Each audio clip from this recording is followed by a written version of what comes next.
I sat at my mahogany dining table watching my daughter-in-law Margaret slam her palm down, rattling the china. "Either give your room to my parents or pack your things," she screamed. My son Bradley looked away. I quietly set down my fork, remembering how I'd welcomed them into my paid-off colonial home 3 years ago when they were drowning in debt. I glanced at the family portrait above the fireplace, my late wife Eleanor smiling back. This house holds 40 years of memories. I won't be bullied out. The evening after Margaret's ultimatum, I found myself unable to sleep. I wandered through my house, running my fingers along the banister Eleanor and I had chosen together in 1985. Every corner held a memory. Every room echoed with the laughter of better times. How had it come to this? 3 years ago, Bradley had shown up at my door, his face drawn with worry. His tech startup had collapsed, leaving him and Margaret with nothing but debt. "Dad, we just need some time to get back on our feet," he'd said, his voice breaking. How could I refuse my only son? I gave them the entire second floor of my 4-bedroom colonial. They had their own bathroom, a sitting area, even a small kitchenette I'd installed so they could have privacy.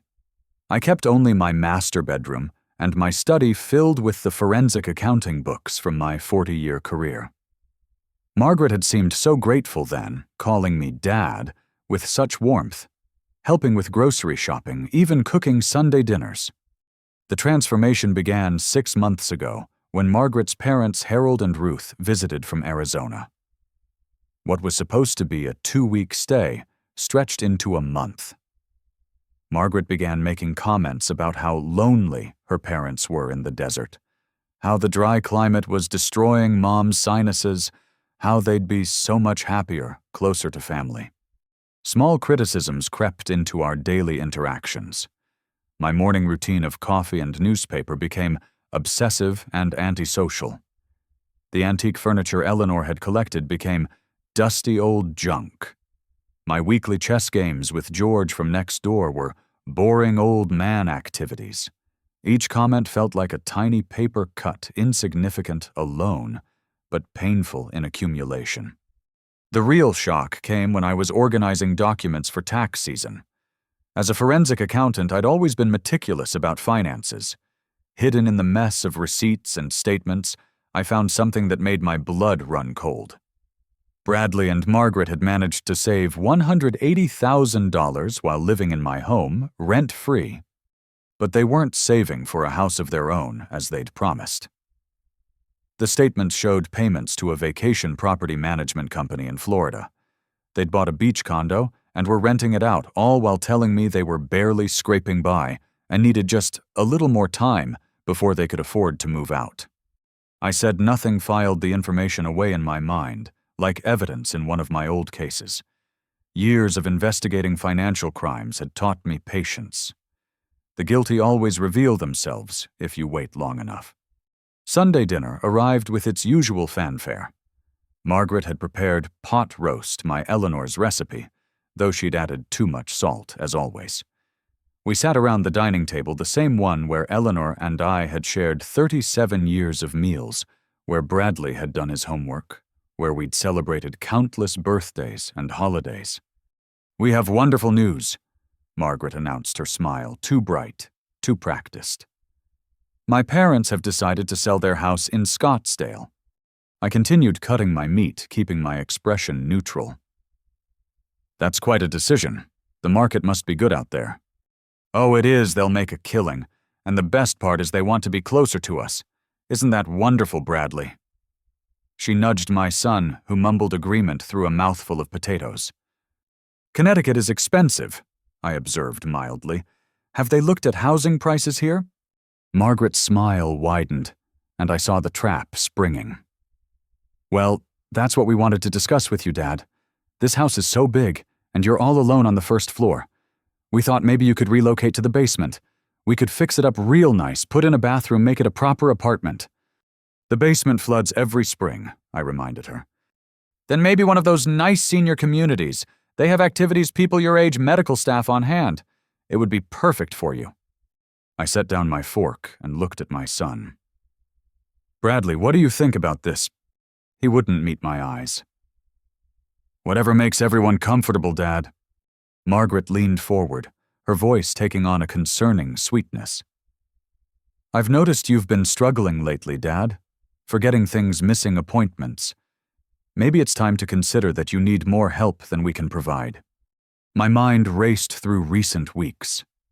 Yes, I'd misplaced my keys several times, found my reading glasses in odd places, missed my dentist appointment last month. But now, with the clarity of suspicion, I wondered if these incidents were as innocent as they seemed. I appreciate your concern, Margaret, but I'm managing fine.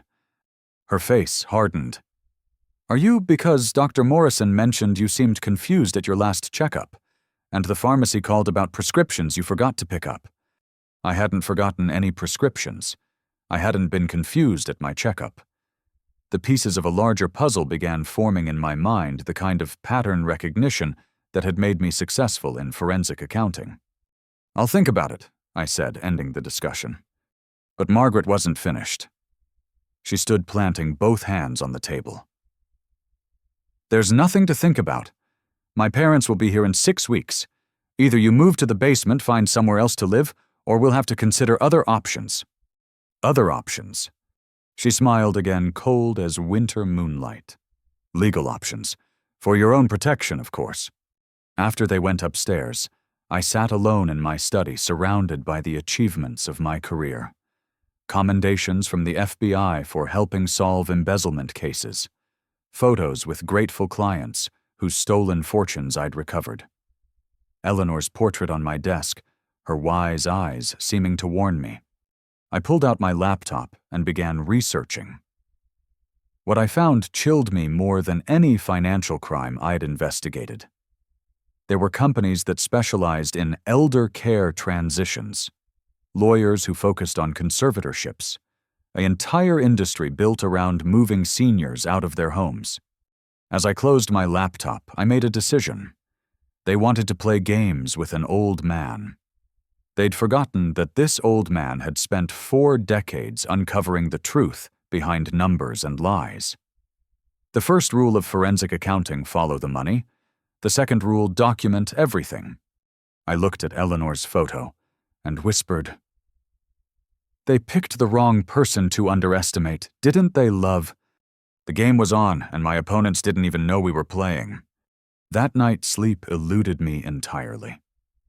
I lay in the bed Eleanor and I had shared for decades, staring at the ceiling, replaying Margaret's threats.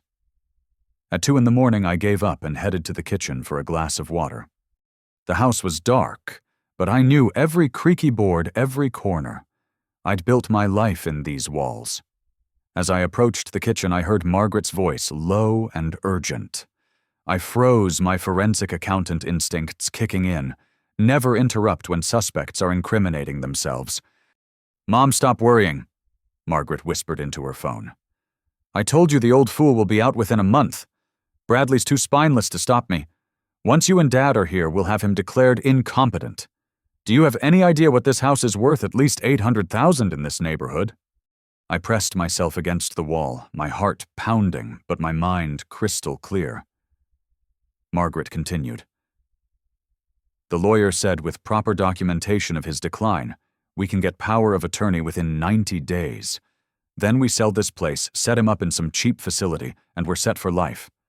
No, he has no other family. His brother died 5 years ago, no kids. Bradley's it, and Bradley does what I tell him. She laughed, a sound like breaking glass. The old man actually trusts me. He has no idea what's coming. I retreated silently to my study, my mind racing. Eleanor had always been the suspicious one, God rest her soul. After a break-in attempt 10 years ago, she'd insisted on installing a comprehensive security system. Not just alarms, Angus, she'd said. Cameras, hidden ones. You never know who might try to take advantage of us when we're old. I'd thought her paranoid then. Now I blessed her foresight. The security system was state-of-the-art, with cameras disguised as smoke detectors, motion sensors, even tiny units hidden in picture frames. everything fed to a secure server I could access from my computer. I'd honestly forgotten about most of them until now. I pulled up the footage starting from 6 months ago when Harold and Ruth first visited. What I found made my stomach turn. There was Margaret slipping into my study while I was out playing chess with George. She went through my papers, photographed documents, even accessed my computer. The password Eleanor's birthday hadn't been hard to guess, apparently. Another video showed her in my bathroom carefully removing pills from my prescription bottles. Not many, just enough that I'd run out early and seem forgetful when I couldn't remember if I'd taken them. But the worst was yet to come. I found footage from just last week. Margaret was in the kitchen with her friend Jessica, who I knew worked as a paralegal. They had documents spread on my dining table. "This is perfect," Jessica said, reviewing papers. "Every instance of confusion, every missed appointment, every strange purchase. The court loves documentation." "The Alzheimer's angle is working perfectly," Margaret replied. "I've been telling Dr. Morrison about his episodes. Nothing too dramatic, just enough concern to establish a pattern." "What about the spending?" Margaret smiled. "I've been ordering things online with his credit card. Weird stuff, multiple versions of things he already has. Then I return them but keep the receipts. Makes him look impulsive, confused about his purchases. Brilliant, and he has no idea. Please, he's too proud to admit anything's wrong. By the time he figures it out, it'll be too late." They high-fived like teenagers planning a prank, not two women conspiring to destroy an elderly man's life. I watched more footage, each clip a new violation. Margaret moving my reading glasses, my keys, my wallet, changing appointments in my calendar when I wasn't looking, even instructing delivery drivers to mention non-existent conversations with me. The most damning evidence came from just 2 nights ago. Margaret was making my evening tea, something she'd started doing recently as a kind gesture. The camera caught her adding something from a small bottle to my cup. "Just a little something to help Dad sleep better," she muttered to herself, smiling. No wonder I'd been feeling so tired lately, so foggy in the evenings. I made a note to have my blood tested to document whatever she'd been giving me. But Margaret had made one crucial mistake. She'd underestimated me just as criminals had throughout my career. She saw an old man living alone, missing his wife, dependent on his son. She didn't see the forensic accountant who'd helped the FBI track down embezzlers who'd unraveled Ponzi schemes, who'd traced hidden assets through dozens of shell companies. I spent the rest of the night downloading and backing up every piece of footage. I uploaded copies to 3 different cloud services, emailed them to my attorney, Richard's secure server, even saved them on flash drives I hid in various locations. As dawn broke, I heard movement upstairs. Bradley and Margaret starting their day unaware that their scheme had been exposed. I made myself coffee, the strong black brew Eleanor always said could wake the dead, and sat at my kitchen table. Margaret appeared first, all false concern and sweetness. "Good morning, Dad. How did you sleep?" "Like a baby," I lied, noting how her eyes flickered to the tea cabinet. "I'll make you some tea tonight. That herbal blend really seems to help, doesn't it?" "It's very thoughtful of you," I said, playing my part. "Though I might skip it tonight. Feel like I'm getting a bit dependent on it." A flash of irritation crossed her face before the smile returned. "Nonsense. Dr. Morrison says consistent sleep habits are important at your age." Dr. Morrison had said no such thing, but I nodded agreeably. "You're probably right. Say, have you seen my reading glasses?" "Oh, Dad," she sighed dramatically. "They're on your head." They weren't, of course. I'd watched her hide them in the junk drawer last night. But I reached up, patted my head in confusion, and gave her the befuddled look she wanted to see. "Silly me," I chuckled. "Good thing you're here to look after me." She patted my shoulder with false affection. That's what family is for. As she bustled around the kitchen preparing breakfast with the efficiency of a nurse dosing patients, I thought about my next moves. I'd spent my career building cases, assembling evidence that could stand up in court. This would be no different, except this time, I wasn't just the investigator. I was also the victim, but not for long. Margaret thought she was playing chess with a confused old man. She didn't realize she was playing against someone who'd spent 40 years thinking 10 moves ahead. I smiled into my coffee. Eleanor would have loved this. She always said I needed a good project to keep me sharp in retirement. Well, my darling, I found one. Protecting our home and destroying the viper we'd welcomed into it. The next morning I began my performance. If Margaret wanted a confused old man, I'd give her exactly what she expected. I shuffled into the kitchen, squinting at the coffee maker, as if I'd forgotten how it worked. Having troubled Dad, Margaret appeared instantly, like a vulture sensing weakness. I could swear Eleanor just cleaned this yesterday. I mumbled, knowing my wife had been gone for 3 years. The flicker of satisfaction in Margaret's eyes told me everything. She guided me through making coffee with exaggerated patience, speaking slowly as if I were a child. Remember Dad Eleanor passed away? It's just us now. Of course, I muttered, adding a tremor to my hands as I reached for the mug. Over the following days, I perfected my act. I called Margaret by Eleanor's name, occasionally pretended to forget Bradley's job, asked the same questions multiple times. Each episode was carefully calculated, never too dramatic, always just confused enough to be concerning. Meanwhile, I activated networks I'd built over 40 years in forensic accounting. My first call was to Samuel Chen, a private investigator who'd helped me track down hidden assets in numerous cases. We'd become friends after I'd helped him expose his business partner's embezzlement 5 years ago. "Angus, how's retirement treating you?" Sam's voice was warm, with genuine affection. "Actually, Sam, I need your expertise. Strictly confidential." "Name it." I gave him Margaret's full name and social security number, obtained from documents she'd carelessly left in my study. "Deep dive. Financial history, previous addresses, any legal proceedings, everything." "The rushiest." While Sam worked his magic, I contacted Richard Blackwood, my attorney and friend, since Bradley was in diapers. Richard had handled Eleanor's estate and understood the value of discretion. I need to update my estate planning. I told him over lunch at our usual spot downtown, speaking quietly, though I'd checked for Margaret's car twice. Changes. Major ones. I want to establish an irrevocable trust. Move the bulk of my assets beyond anyone's reach. Richard studied me over his reading glasses. Including Bradley's. Especially Bradley's, or more accurately, his wife's. Ah. Richard had met Margaret several times. His expression told me he wasn't surprised. "How much are we protecting?" "Everything liquid. The investment portfolio, Eleanor's life insurance payout, my retirement accounts. About $3.2 million. Richard whistled low. "And the house?" "Leave that accessible, for now. It needs to look like my main asset." "It's a bait." Exactly. We spent 2 hours structuring a trust that would appear solid, but not impenetrable to casual inspection. Enough to frustrate Margaret's plans, but not enough to tip her off that I was onto her scheme. As we finalized details, Richard asked, "How bad is it, Angus?"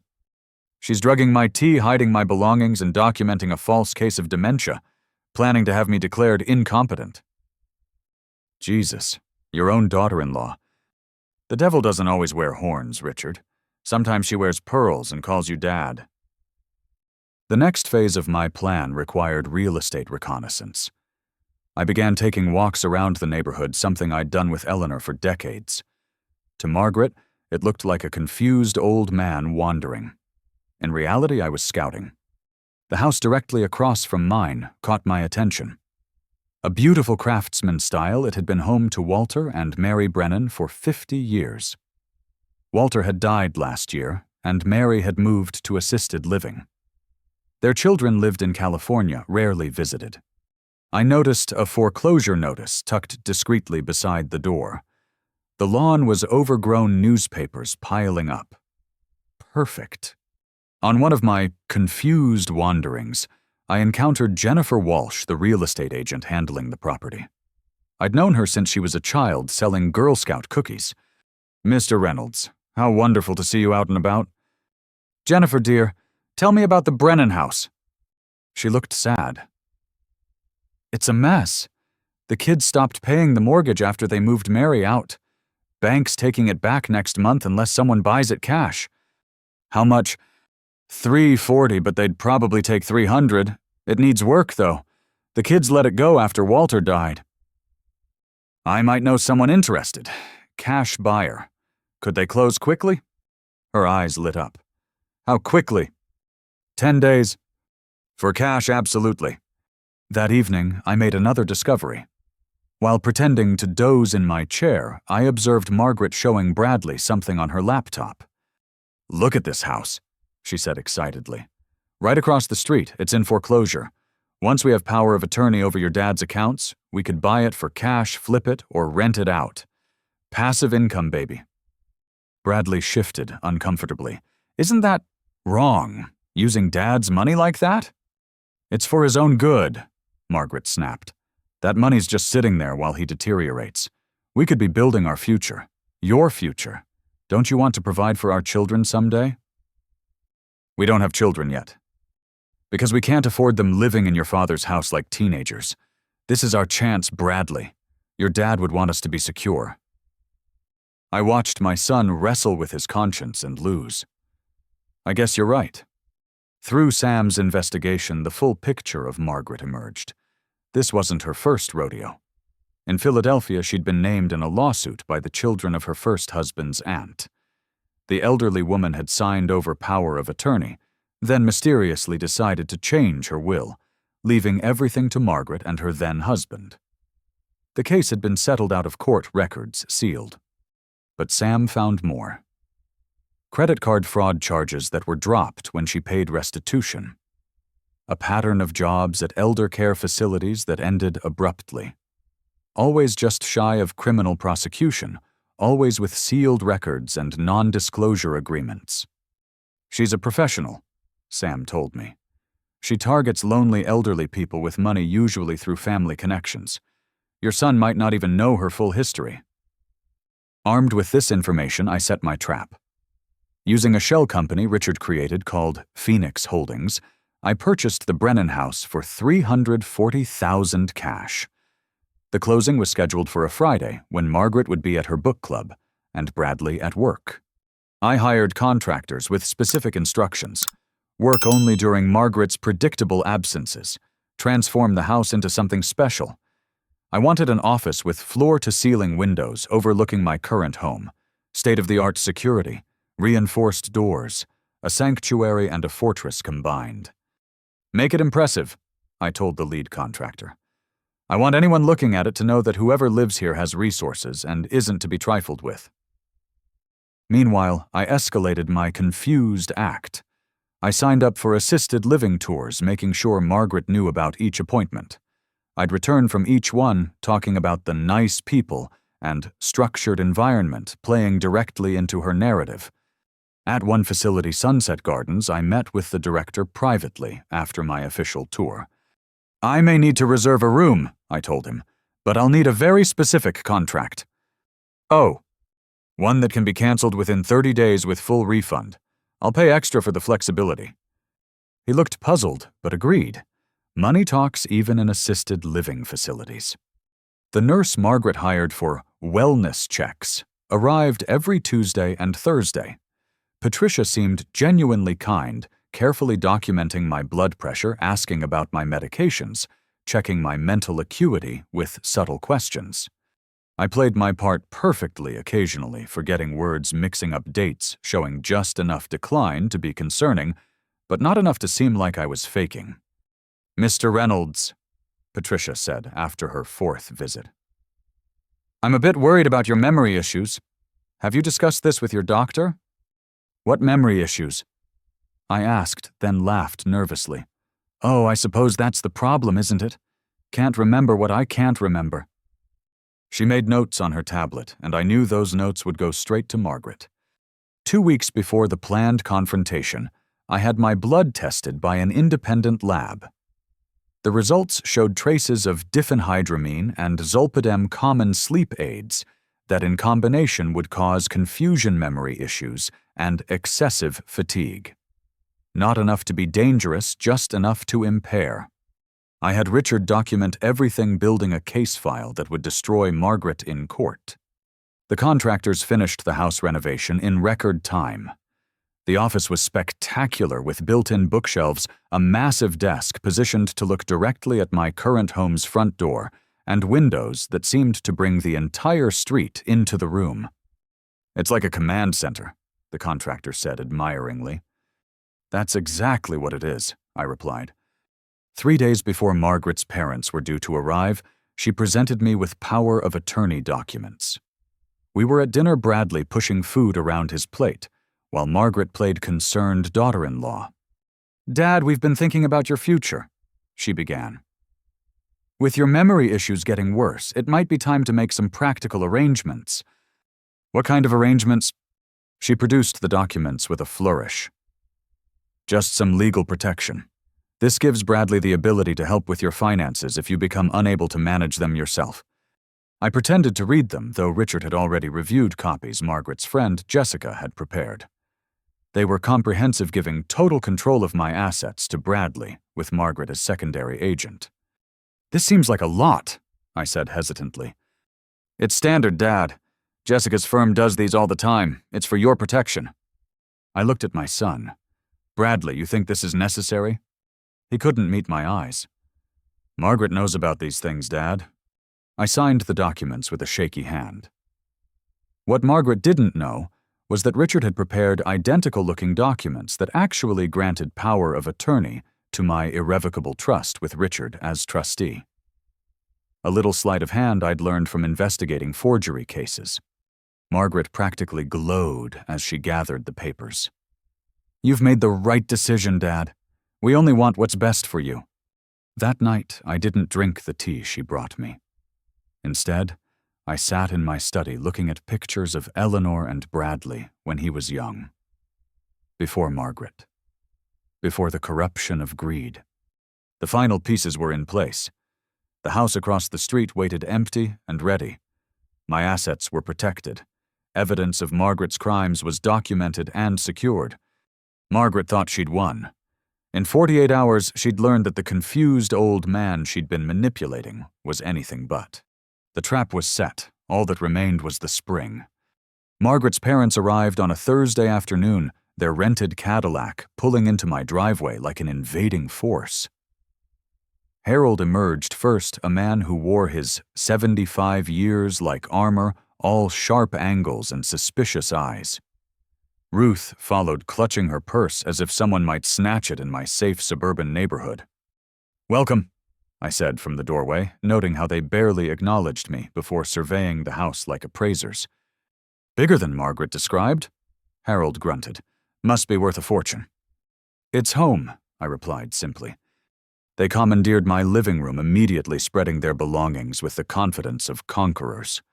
Margaret bustled around them, shooting me meaningful looks whenever they complained about their temporary accommodations. "The basement really would work perfectly for Dad," she stage whispered to Ruth. "One bedroom is all he needs at his age." That evening, she escalated her campaign. At dinner, she produced brochures for Sunset Gardens, the facility where I'd reserved a room. "They have wonderful activities, Dad. Bingo movie night, supervised outings. You'd make so many friends." "Supervised?" I asked, adding a quaver to my voice. "Well, yes. For safety. You know how you've been wandering lately." Harold leaned back in my chair, my father's chair, and declared, "Man needs structure at your age, Reynolds. Can't just rattle around a big house pretending you're still 30. I wanted to remind him that he was 7 years older than me, but instead I nodded meekly.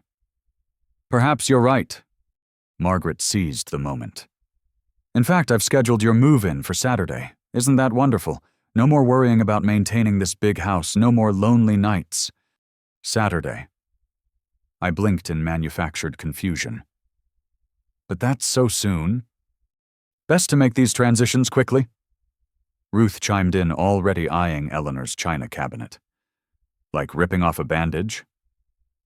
Bradley sat silent through it all, pushing peas around his plate like a child avoiding vegetables. When I caught his eye, he looked away. Friday morning, I woke to find Margaret had already been busy. Several boxes sat in the hallway labeled Dad's Things in her neat handwriting. She'd started packing my life away before I'd even left. "Just getting a head start," she chirped when she saw me staring. "The movers will be here tomorrow at 8. I shuffled past the boxes, noting she'd included several valuable first editions from my study.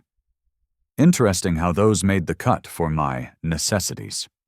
The contractors had finished the final touches on the house across the street during Margaret's book club the previous evening. I'd done a final walkthrough at 2 in the morning while my house slept. Everything was perfect. That afternoon, Margaret announced she was hosting a farewell gathering for the neighbors. "Everyone wants to say goodbye before you move to your new home." She explained, though, I noticed the invitation she'd sent described it as a transition celebration. "That's very thoughtful," I said, watching her arrange cheese and crackers on Eleanor's silver platter. By 6 o'clock, my house filled with neighbors I'd known for decades. George from next door looking uncomfortable.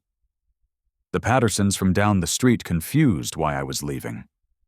Jennifer Walsh, the real estate agent who kept glancing at me with concern. Margaret played hostess magnificently, accepting condolences about my declining condition with practiced grace. She'd dressed Harold and Ruth up for the occasion, presenting them as the concerned family stepping in to help. "It's been so hard," I heard her tell Mrs. Patterson. "Watching his decline, but at least he'll be safe now, properly cared for." "I didn't realize Angus was struggling," Mrs. Patterson replied, looking at me across the room, where I stood pretending to be confused by the vegetable tray. "Oh, he hides it well. Pride, you know. But we've documented everything. The wandering, the confusion, the financial irregularities. Did you know he bought 3 identical lawnmowers last month?" A lie, of course, but Mrs. Patterson gasped appropriately. At 7:30, Margaret clinked a spoon against her wine glass. The room fell silent. "I wanted to thank you all for coming." She began, tears threatening at the corners of her eyes. "This isn't easy for any of us. Watching someone you love struggle with aging is heartbreaking." Murmurs of sympathy rippled through the crowd. "But we're family," she continued, gesturing to include Harold and Ruth. "And family takes care of each other. Dad will be so much happier at Sunset Gardens with professional care and peers his own age." "Hear, hear," Harold boomed, raising his beer.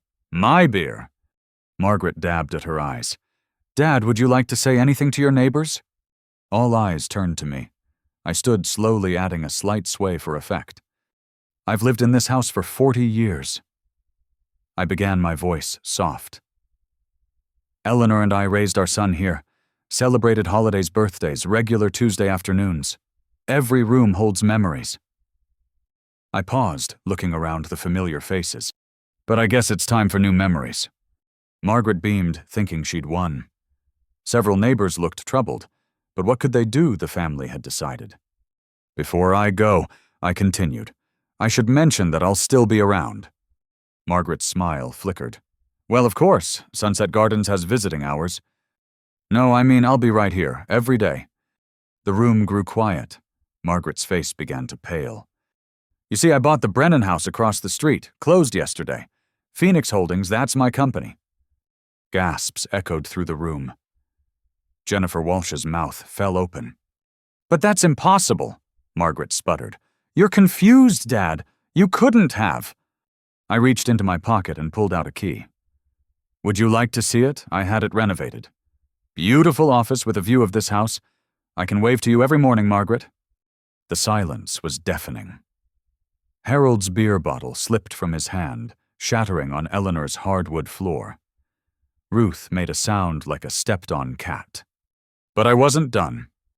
"George," I called to my chess partner. "You're a retired judge. Would you mind helping me with something?" George, bless him, stepped forward. "Of course, Angus." I handed him an envelope. "These are eviction notices for Margaret, Bradley, Harold, and Ruth. 30 days as required by Connecticut law. You're not my tenants, after all. You're guests who've overstayed their welcome."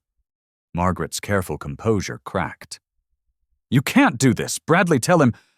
But Bradley was staring at me, and for the first time in months, I saw my son instead of Margaret's puppet. Oh, and Margaret. I pulled out my phone, connecting it to the smart TV she'd insisted we buy. I thought the neighbors might enjoy some home movies. The security footage began playing.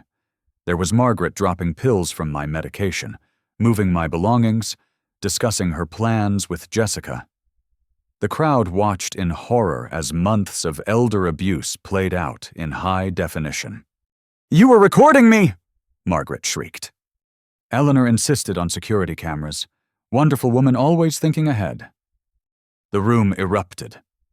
Neighbors who'd been offering Margaret sympathy moments before now backed away. Mrs. Patterson pulled out her phone, and I heard her whisper, "Police, I need to report elder abuse."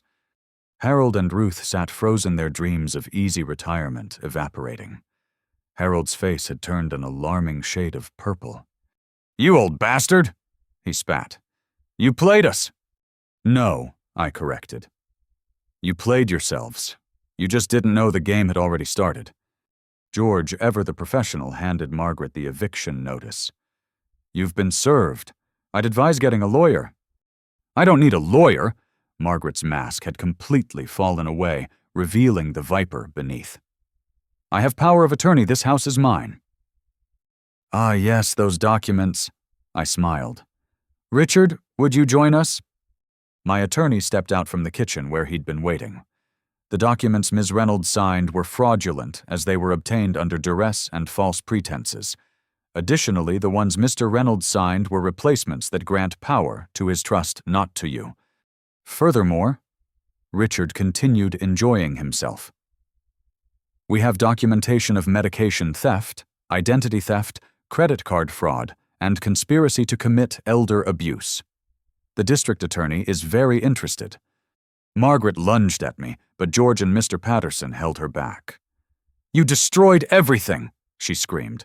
"This was supposed to be simple." Simple.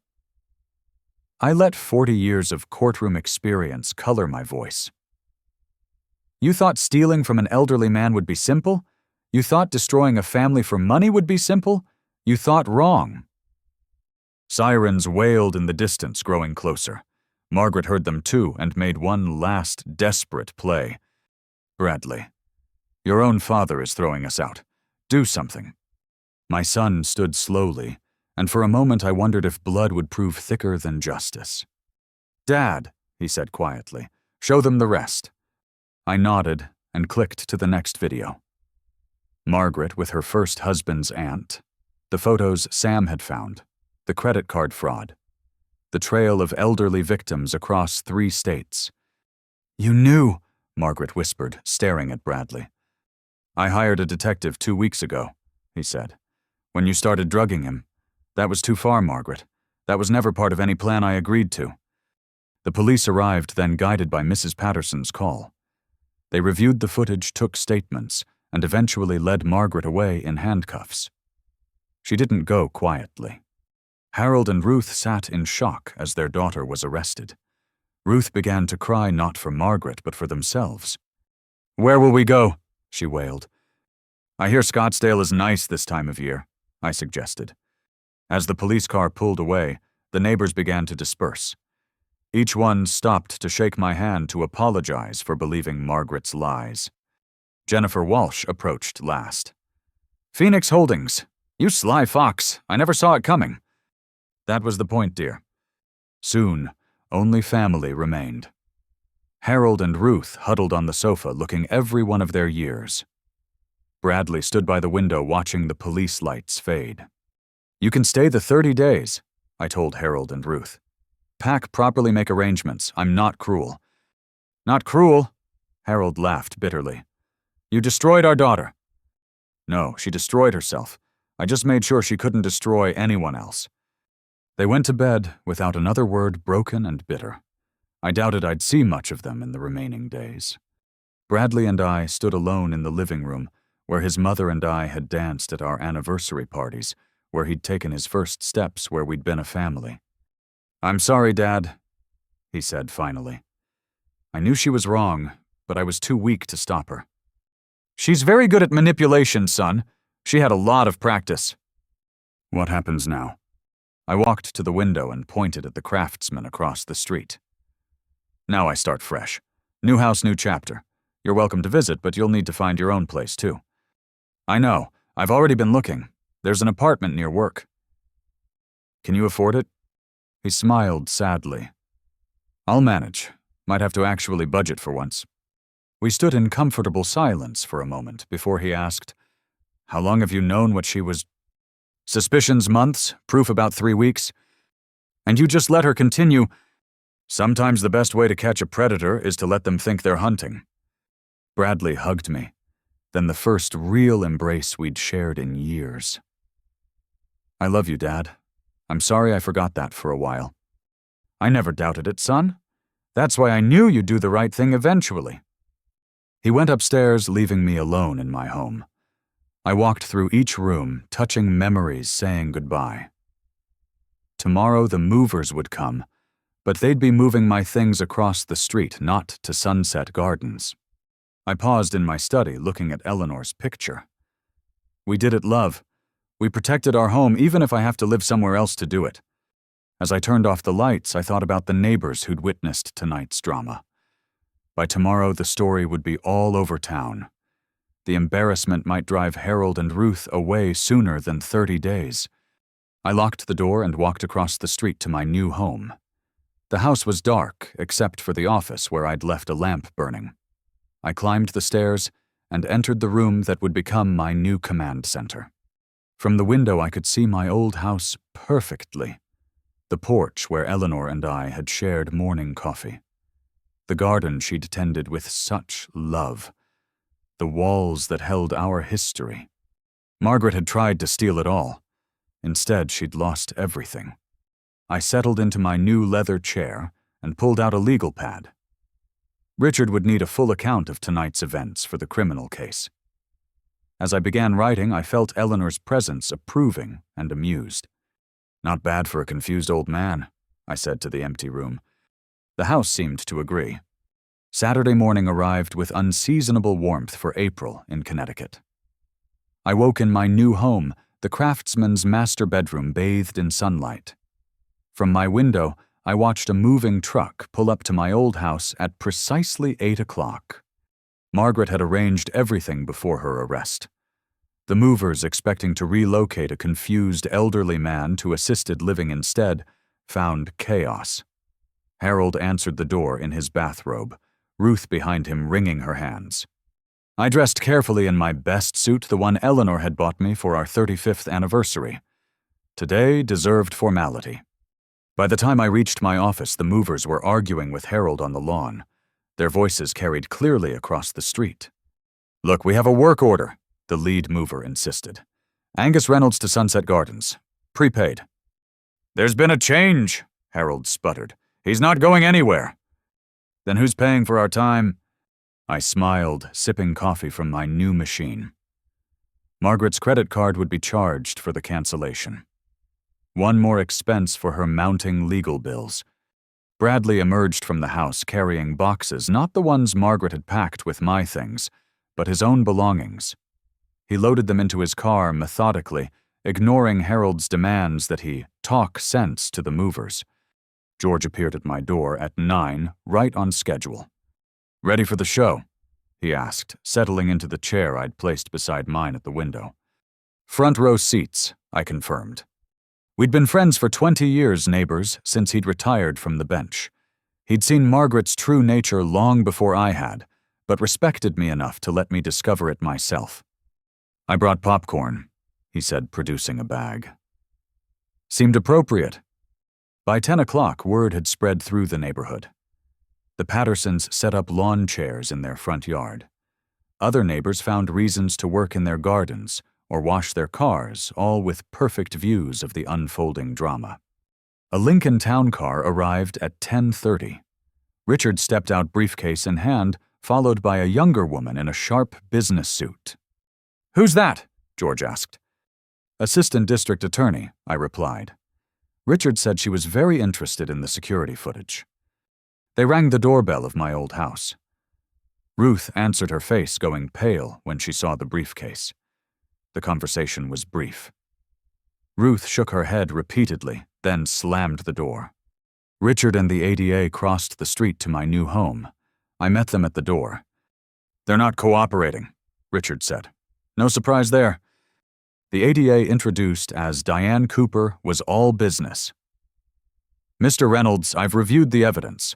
We're charging Margaret with elder abuse, fraud, identity theft, and conspiracy. The diphenhydramine in your system pushes this to a felony.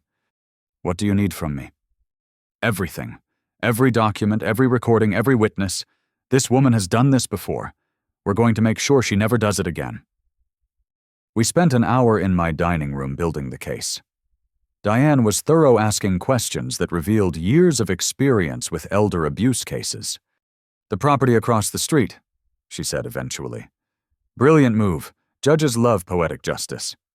As we finished, a Mercedes pulled up next door. Jessica, Margaret's paralegal friend, emerged looking haggard. She'd been released on bail the previous evening, charged as an accomplice. She marched up to my old house and pounded on the door. Harold let her in, and soon their raised voices drifted across the street. Jessica wanted her documents back, the ones seized by police. Harold wanted to know why she hadn't seen this coming. "Rats on a sinking ship," George observed. At noon, Margaret's book club arrived for their regular Saturday meeting. They pulled up in their minivans and SUVs, chatting and laughing, clearly unaware of Friday night's events. Susan Morrison, the group's leader, rang the doorbell holding a casserole dish. Ruth answered, and I could see her gesticulating wildly. One by one, the book club members returned to their cars, but instead of leaving, they converged on the sidewalk. Their discussion grew animated. Several pulled out phones. Mrs. Morrison, whose husband was a prominent attorney, appeared to be explaining something that left the others shocked. Within minutes, they dispersed. But I noticed several drove slowly past my new house, peering at the windows. By evening, everyone in Margaret's social circle would know the truth. Bradley finished loading his car by early afternoon. He stood in the driveway for a long moment, looking at his childhood home. Then he walked across the street. "Can I come in?" he asked when I answered the door. "Always." I showed him through the house, ending in the office. He stood at the window, looking back at the home he'd grown up in. "It looks different from here," he said quietly. "Smaller somehow. Perspective changes everything. I've been thinking about what you said, about catching predators by letting them think they're hunting." I waited. "You let her hang herself, but you also let me choose. You could have exposed her weeks ago, but you waited until I was ready to see the truth." "You're my son. I had faith you'd make the right choice eventually. Even when I was letting her poison you. Even then, though I stopped drinking the tea." He laughed, a sound I hadn't heard in months. "Of course you did." We talked for an hour about his plans. The apartment he'd found, the therapy he'd already scheduled, the divorce lawyer Richard had recommended. He was taking control of his life, possibly for the first time. "I'm proud of you," I told him as he prepared to leave. "I don't deserve that, not yet. You stood up when it mattered. That's a good start." As evening approached, another moving truck arrived. This one Harold had apparently arranged. They began loading his and Ruth's belongings with the efficiency of people who wanted to be anywhere else. Jennifer Walsh appeared at my door as the sun set. "I owe you an apology," she said. "I should have known something was wrong when Margaret kept asking about this house, wanting to know when it would be available. She fooled everyone, Jennifer, even Bradley. Still." She handed me a bottle of wine. "Welcome to the neighborhood. Again." Harold and Ruth left as darkness fell their Cadillac, following the moving truck. No goodbye, no apology, just bitter silence and defeat. They'd returned to Arizona with nothing but Social Security and the knowledge that their daughter would spend years in prison. George and I watched from my office as they pulled away. "Think they'll visit her?" he asked. "Would you?" He considered. "No, but I wouldn't have raised someone like Margaret either." The house across the street stood empty, now lit only by security lights. My house, but no longer my home. Tomorrow I'd start the process of selling it to the young family Jennifer had mentioned, the ones who reminded her of Eleanor and me 40 years ago. But tonight I had one more thing to do. I'd arranged for a cleaning service to come first thing Sunday morning. The house needed to be purged of the negativity that had infected it. Eleanor's spirit deserved better than the stain Margaret had left. At midnight, I walked back across the street one last time. Using my key, I entered the home I'd shared with Eleanor for 4 decades. It felt different now, like visiting a museum of my own life. I went to our bedroom where her perfume bottles still sat on the dresser. Margaret hadn't dared touch those. I picked up Eleanor's favorite Chanel No. 5 and breathed deeply. "We won, love," I whispered. "The house is safe. Bradley's free, and the viper is gone." A warm breeze stirred the curtains, though the windows were closed. I smiled, knowing she'd heard me. I locked up carefully and walked back to my new home. From my office window, I could see the for sale sign Jennifer would place on the lawn Monday morning.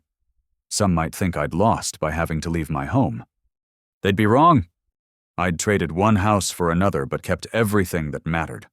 My dignity, my freedom, my son, and the satisfaction of watching a predator discover she'd been the prey all along. As I prepared for bed, my phone buzzed with a text from Bradley. "Thank you for believing in me even when I didn't deserve it. I love you, Dad." I smiled, thinking of Eleanor. She'd always said our greatest treasure wasn't the house or the money, but the love we'd built together. Margaret had tried to steal that treasure, not understanding it was the one thing that couldn't be taken, only given away, and Bradley had chosen to keep it after all. Monday morning brought a parade of consequences to Margaret's doorstep, though she wasn't there to greet them. She remained in county lockup, her bail revoked after the judge reviewed the security footage of her drugging an elderly man's tea. I watched from my office window as official vehicles arrived at my former home. First came the postal inspector, investigating the credit cards Margaret had fraudulently opened in my name. Then the IRS agent, curious about her unreported consulting income. By noon, a Connecticut State Police detective had joined the party. Richard called with updates throughout the day. "Margaret's assets are frozen. The credit card companies are pressing charges. And Angus, remember that woman in Philadelphia? Her first husband's aunt. She's agreed to testify. Turns out Margaret's settlement included a gag order, but criminal proceedings void that clause." I leaned back in my chair, remembering Eleanor's favorite saying, "Give someone enough rope and they'll weave their own noose." Tuesday brought Jessica's reckoning. The state bar had launched an immediate investigation into her ethics violations, using her position as a paralegal to draft fraudulent conservatorship documents wasn't just unethical, it was criminal. She appeared at my door that afternoon, mascara streaking her cheeks. "Mr. Reynolds, please, I need you to understand. Margaret said you were dying, that you wanted Bradley to have control, but were too proud to admit it. I thought I was helping." "Did you think you were helping when you coached her on how to document false symptoms of dementia?" Her face crumpled. "I have 2 kids. If I lose my license, I can't work. Please, I'll testify against her. I'll tell them everything." "You should have thought of your children before you helped someone drug an elderly man." I closed the door on her sobs. Mercy is a virtue, but enabling criminals isn't merciful, it's dangerous. Wednesday. The story went viral. Someone, probably one of the book club members, had leaked the security footage to a local news station. By evening, it had been picked up nationally. "Elderly forensic accountant outsmarts con artist daughter-in-law," read the CNN ticker. My phone rang constantly. Reporters wanted interviews. Publishers wanted book deals. A Netflix documentary producer left 3 voicemails. I ignored them all, but I did accept one call. "Mr. Reynolds, this is Patricia Williams, the nurse Margaret hired." I remembered her kind face, her genuine concern during those wellness checks. "Patricia, you were just doing your job." I wanted to apologize. I should have seen the signs. In 30 years of nursing, I've never been so thoroughly deceived. "Margaret was a professional. Don't blame yourself." "Actually, I'm calling to offer my testimony and to tell you about something I discovered." My investigator instincts sharpened. Oh, I kept copies of all my notes as required by law, but I also recorded our sessions for accuracy. Margaret didn't know. In one recording, she's coaching you to appear confused, telling you it's for a training video. You played along, but it's clear you were cognizant the entire time. Another nail in Margaret's coffin. Would you send those to the district attorney? Already have. Mr. Reynolds, I've worked with many elderly patients. What Margaret did, it's evil, pure evil. Thursday morning, Harold and Ruth's past came calling. The Arizona Department of Revenue had questions about their house sale. Seems they'd significantly underreported the capital gains. The IRS was copied on the inquiry. George brought this news along with morning coffee. Funny how criminality runs in families. Birds of a feather, I agreed. We were interrupted by a knock. A young couple stood at my door, nervous but hopeful. The woman was visibly pregnant. Mr. Reynolds. We're Tom and Sarah Chen. Jennifer Walsh said you might be willing to talk to us about the house across the street. I invited them in, noting their reverent handling of Eleanor's photos on the mantel. They were both teachers, he high school math, she elementary special education. They'd been saving for 5 years, had excellent credit, but limited funds for a large down payment. Why this neighborhood? I asked. Sarah's hand went to her belly. We want our children to grow up somewhere with history, with neighbors who know each other. When Jennifer told us about your house, about what happened there, we thought maybe it needs a fresh start. New love to wash away the bad. Eleanor would have adored them. I'll need 10% down, and you'll carry a note for 5 years at 3% interest. After that, we'll reassess. Tom's eyes widened. That's incredibly generous. Why? Because that house has seen 40 years of real love. It deserves more. They left in tears, clutching the agreement Richard would formalize. The house would live again. Friday brought Bradley for lunch. He looked healthier already, the weight of Margaret's manipulation lifting from his shoulders. The divorce lawyer says it'll be straightforward, he reported. No kids, no shared assets thanks to your protection. Margaret gets nothing. How are you handling it? Honestly, I feel free. For the first time in 5 years, I can breathe. He paused. I've been thinking about Mom a lot. She never liked Margaret. I know. Remember that first Christmas Mom kept asking Margaret about her family, her childhood. I thought she was being nosy. Your mother had instincts. She knew something was off.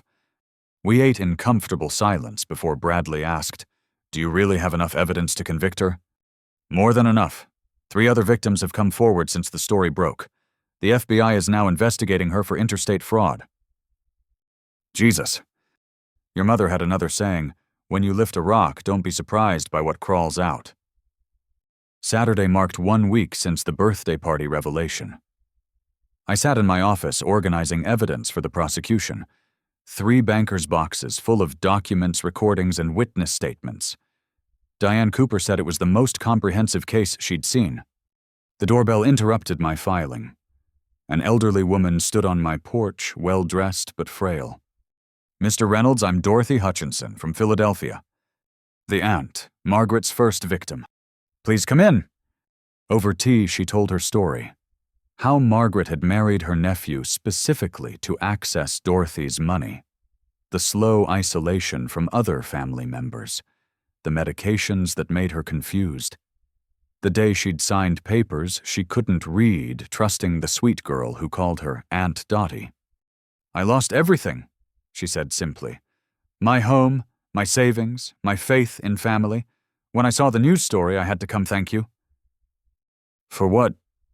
For stopping her, and for showing other victims it's possible to fight back. We talked for 2 hours.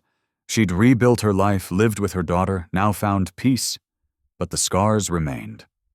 Will you testify? I asked as she prepared to leave. With pleasure. That woman stole 3 years of my life. I want to watch her lose 30. That evening, Tom and Sarah Chen returned with their parents, a contractor, and an inspector. The house across the street buzzed with activity as they planned its resurrection. I watched from my window, remembering Eleanor and me at their age, full of dreams and plans. My phone rang. Diane Cooper. Angus thought you'd want to know. Margaret's been denied bail for the second time. The judge called her a clear and present danger to elderly citizens. She won't see daylight until trial. When? 6 months, maybe less. We're fast-tracking given the media attention and multiple victims. After we hung up, I poured a glass of Eleanor's favorite sherry. The sun set over the street where we'd built our life, where we'd raised our son, where she'd taken her last breath in my arms. Margaret had tried to steal all of it. Instead, she'd triggered her own destruction and freed Bradley from her web. Sometimes justice comes from the courts. Sometimes it comes from a confused old man who isn't confused at all. I raised my glass to Eleanor's photo. Here's to poetic justice, my love. The house across the street glowed with work lights as Tom and Sarah measured for nursery furniture. New life preparing to fill old walls, the cycle continuing. Margaret would spend tonight in a cell, her designer clothes replaced with county orange, her schemes reduced to avoiding stronger inmates. Harold and Ruth would spend it in a cramped Arizona apartment, their golden years tarnished by their daughter's greed. But Bradley would spend it in his new apartment, free and healing. The young Chens would spend it planning their future in a house that had seen real love. And I would spend it in my new home surrounded by memories, but not trapped by them, protected by the truth Margaret never understood. Real strength isn't about control or manipulation. It's about knowing when to appear weak and when to reveal your power. It's about patience planning and the perfect moment to spring the trap.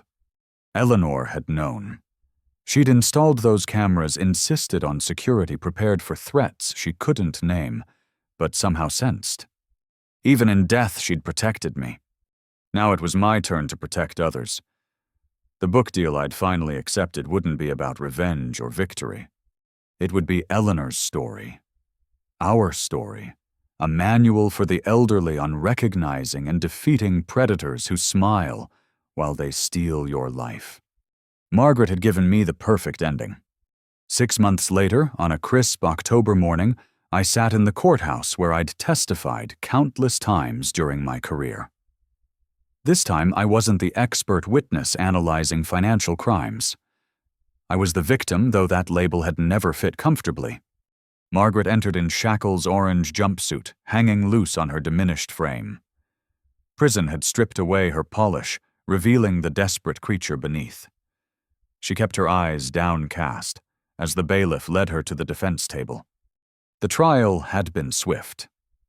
3 days of devastating testimony from Dorothy Hutchinson, 2 other elderly victims from Jersey, and Patricia, the nurse. The security footage played on loop each drugging incident, each theft, each calculated lie preserved in digital clarity. Jessica had testified for the prosecution in exchange for a reduced sentence. Her description of their planning sessions chilled the courtroom. Margaret had studied elder law specifically to exploit its weaknesses, viewing confused seniors as unclaimed lottery tickets. Bradley testified on day 2. His voice steady, he detailed years of psychological manipulation, financial control, and escalating abuse. When asked why he'd finally stood up to her, he'd looked directly at me. My father taught me that integrity isn't about being perfect. It's about choosing what's right even when you've been wrong, even when it costs everything. Margaret's defense attorney tried painting her as a devoted caregiver, overwhelmed by an elderly relative's demands. The strategy crumbled when Diane Cooper presented Margaret's handwritten notes. Phase 1, establish trust. Phase 2, document confusion. Phase 3, obtain control. Phase 4, liquidate assets. The jury deliberated for less than 2 hours. On the count of elder abuse in the first degree, guilty. On the count of fraud, guilty. On the count of identity theft, guilty. The foreman's voice carried through the silent courtroom as he read all 17 counts. Judge Harrison, a woman known for her measured sentences, looked at Margaret with undisguised disgust. Ms. Reynolds, you represent the worst kind of predator. You don't target strangers but family. You don't steal mere money but dignity, security, and peace of mind. You weaponized trust against those who showed you love." She paused, glancing at me. "Mr. Angus Reynolds opened his home to you in your time of need. In return, you poisoned his tea, stole his medications, attempted to steal his home, and tried to have him declared incompetent. You did this while calling him Dad, while accepting his generosity while his son watched." Margaret finally looked up, tears streaming. Too late for those. "I sentence you to 25 years in state prison with possibility of parole after 15. You will pay full restitution to all victims. Upon release, you will register as a financial predator and be prohibited from working with elderly or vulnerable populations." The gavel fell with finality. As they led Margaret away, she turned to Bradley. "I loved you," she whispered. "No," he replied clearly. "You loved what you thought I could give you. There's a difference." Outside the courthouse, autumn sun warmed the steps where reporters waited. I'd prepared a statement, but decided against it. The verdict spoke louder than words. Dorothy Hutchinson hugged me tightly. "Eleanor would be proud," she whispered. "She always was," I replied. 3 weeks later, I stood in my old home's kitchen for the last time. Tom and Sarah Chen had invited me for dinner before they moved in, wanting my blessing on their changes. "We're keeping the built-ins." Sarah explained, her hand resting on her 8-month belly. "And the garden layout. But we're updating the kitchen, adding a nursery where your study was." "Perfect," I said, meaning it. "This house needs children's laughter again?" Tom showed me their plans, seeking approval he didn't need, but I gladly gave. They'd honored the bones of the house while making it theirs. Eleanor would have chosen exactly the same updates. "Mr. Reynolds," Sarah said as we finished dinner, "would you consider being an honorary grandfather? Our parents live far away, and this baby should know the story of this house." I thought of Eleanor, who'd always wanted grandchildren. Bradley and Margaret had never given us any another casualty of her manipulations. "I'd be honored." Bradley arrived as I was leaving, carrying a box. "Dad, I've been going through things. Found these in storage." He opened the box, revealing Eleanor's recipe collection handwritten cards she'd gathered over decades. Margaret had hidden them in the attic, probably planning to sell them as vintage kitchenware. His voice carried old pain and new anger. I touched the familiar cards, seeing Eleanor's notes in the margins. "Needs more cinnamon." "Bradley's favorite. Perfect for Christmas Eve." "Sarah might like these," I said. "New traditions built on old ones." Bradley smiled. "Mom would like that." We walked across the street to my house, the Craftsman, that had become my sanctuary. The office window glowed in the evening light. My command center transformed into a writing space where I worked on the book that would help other seniors protect themselves. "I've met someone," Bradley said suddenly. "Her name's Carol. She's a social worker." "Tell me about her." "She's nothing like Margaret. Kind Genuine thinks I'm crazy for insisting we split every check. She has 2 kids from a previous marriage. Good kids." "I'd like to meet them." "Christmas, if that's okay." "It's more than okay." We sat in my living room, the space Eleanor had never seen, but somehow felt full of her presence.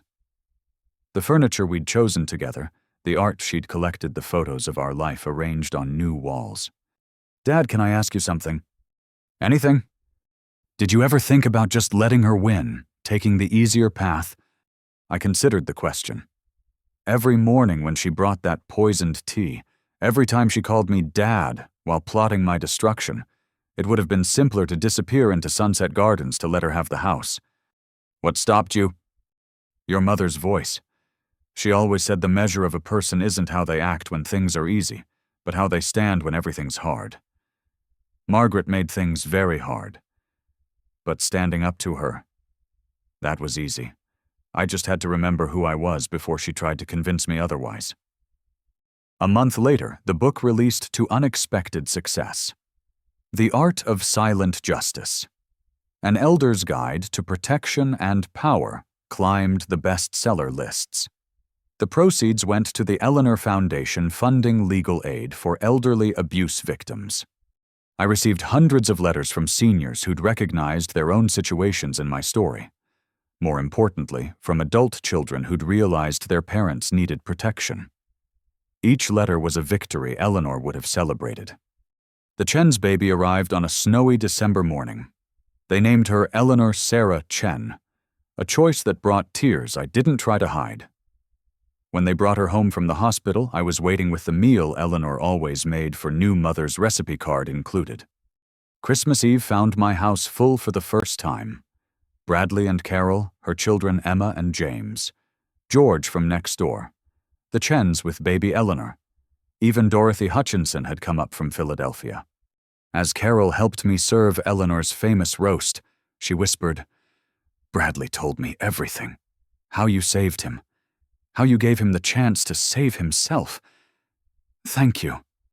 "He's worth saving," I replied. "So were you." After dinner, we gathered in the living room. Baby Eleanor slept in Sarah's arms while her husband read from a children's book. Bradley sat with Carol, her kids treating him with easy affection. George played chess with James, teaching him the moves Eleanor had taught Bradley decades ago. I stood by my office window looking at the house across the street. It glowed with warm, light wreaths on every window, the ghost of old pain exorcised by new love. "Angus." Dorothy appeared beside me. "You did more than save yourself, you know. You gave all of us permission to fight back, to refuse to be victims. Eleanor always said the best revenge is a life well lived." "Smart woman?" "The smartest." As midnight approached, I raised a glass of Eleanor's favorite sherry. The room quieted. To absent friends who remain present, to second chances and new beginnings, to the strength found in appearing weak and the power discovered in patience. But mostly to family both born and chosen, who remind us that love isn't about what we can take, but what we choose to give. "To Eleanor," George added. "To Eleanor," the room echoed. Later, after everyone had gone home, I sat in my office writing the final chapter of my next book. This one wouldn't be about fraud or protection. It would be about rebuilding, about the families we create after the ones we're born into fail us. My phone buzzed. A text from Bradley. "Thank you for tonight, Dad, for everything. Mom would have loved seeing the house so full of life." I looked at Eleanor's photo on my desk, the one from our 40th anniversary. She was laughing at something I'd said, eyes bright with the intelligence that had seen through every facade except the last one. "We did it, love," I whispered. "We saved our son. We protected our legacy, and we filled both houses with love again." The winter wind rattled the windows, but inside was warm and secure. Across the street, a light came on in the nursery. Sarah or Tom checking on baby Eleanor. The cycle of life continuing in the house where ours had flourished. Margaret would spend tonight in a cell, Harold and Ruth, in their diminished circumstances. But everyone they'd tried to destroy had not just survived, but thrived. The greatest revenge truly is a life well lived. The deepest justice comes not from punishment, but from transformation. And sometimes the most powerful thing an old man can do is remember that he's not just old. He's experienced, he's wise, he's connected, and he's not nearly as alone as his enemies believed. I closed my laptop and prepared for bed. Tomorrow I'd have breakfast with the Chens, teach Tom my secret pancake recipe. Next week, Carol's kids would come for chess lessons. Next month, another elderly victim would call seeking advice. Life would continue richer for having survived the storm. Margaret had entered our lives as a thief in the night, but she'd left as an unwitting teacher. She'd taught Bradley to recognize manipulation. She'd taught me that strength comes in many forms. She'd taught us both that family isn't about blood or law, but about choice. We'd chosen each other. We'd chosen to stand up. We'd chosen to rebuild.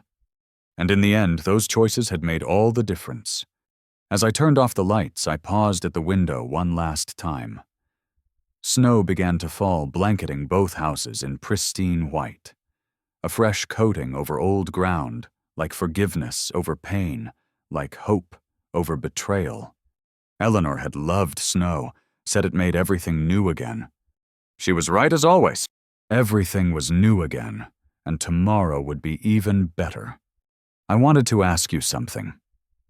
Have you ever had someone in your life try to take advantage of you when you were vulnerable?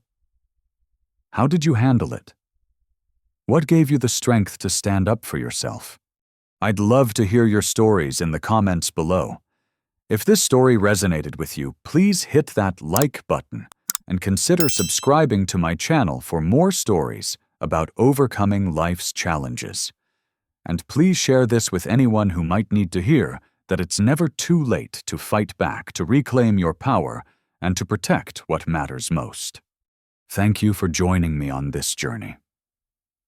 Remember, sometimes the greatest strength is knowing when to appear weak, and the sweetest victory comes from patience and planning.